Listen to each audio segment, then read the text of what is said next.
TVN 10시 뉴스입니다. 낙동강 조류경보 단계가 상향됐습니다. 대구지방환경청은 어제 오후 6시를 기해 낙동강 해평지점과 강정 고령지점의 조류경보를 관심 단계에서 경계 단계로 상향 발령했습니다. 대구환경청은 최근 2주간 유해 남조류 세포수를 측정한 결과 경계 기준인 1ml당 10,000세포를 초과했다고 설명했습니다. 대구환경청은 조류경보 발령 상황을 관계기관에 전파하고 주변 오염원 관리와 정수 처리 강화 등 대응 조치를 철저히 시행해달라고 요청했습니다. 폭염으로 인한 차량 화재 사고가 7월과 8월에 집중적으로 발생하는 것으로 나타났습니다. 소방청이 2021년부터 2025년까지 최근 5년간 차량 화재 현황을 조사한 결과 7월에 발생한 화재가 전체의 9.5%로 1년 중 가장 많았고 8월이 9.2%로 뒤를 이었습니다. 소방은 폭염 속 에어컨 가동으로 엔진에 무리가 가면서 기계적 과열이 일어나는 경우가 많다며 장거리 운행 전 냉각수와 오일, 차량 공기압을 확인하고 휴게소에서 주기적으로 엔진을 식혀달라고 당부했습니다. 대구백화점 본점에 일본 대형 할인점이 입점을 추진한다는 소식과 관련해 일본 할인점 운영사 측이 관련 내용을 부인했습니다. 일본 할인점 운영사인 팬퍼시픽 인터내셔널 홀딩스는 한국 언론의 보도 내용은 파악하고 있으나 대구의 출전 검토와 경영진의 현지 시찰 사실은 없다고 전했습니다. 이에 대해 대구백화점 최대 주주인 세경인베스트는 할인점 운영사에 제안서를 발송했고 공식 답변을 기다리고 있다고 설명했습니다.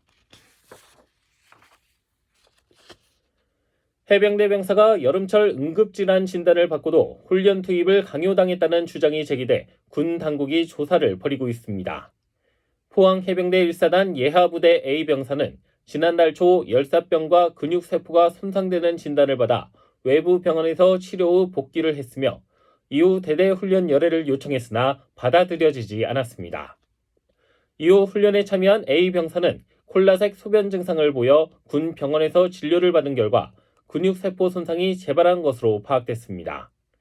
현재 A 병사는 퇴원 후 휴식을 취하고 있는 것으로 알려졌으며 해병대는 부대 관계자를 대상으로 감찰에 착수했습니다. 신입생 수를 채우기 위해 가짜 학생을 입학시키고 장학금을 받도록 한 혐의를 받는 포항의 한 대학 교수와 체육 관계자, 학생 등 19명이 불구속 송치됐습니다. 포항 북부경찰서에 따르면 이들은 2023년부터 3년여간 신입생을 입학시키고 수업에 참여한 것처럼 전산을 조작해 국가장학금 4,700여만 원을 받아낸 혐의를 받고 있습니다.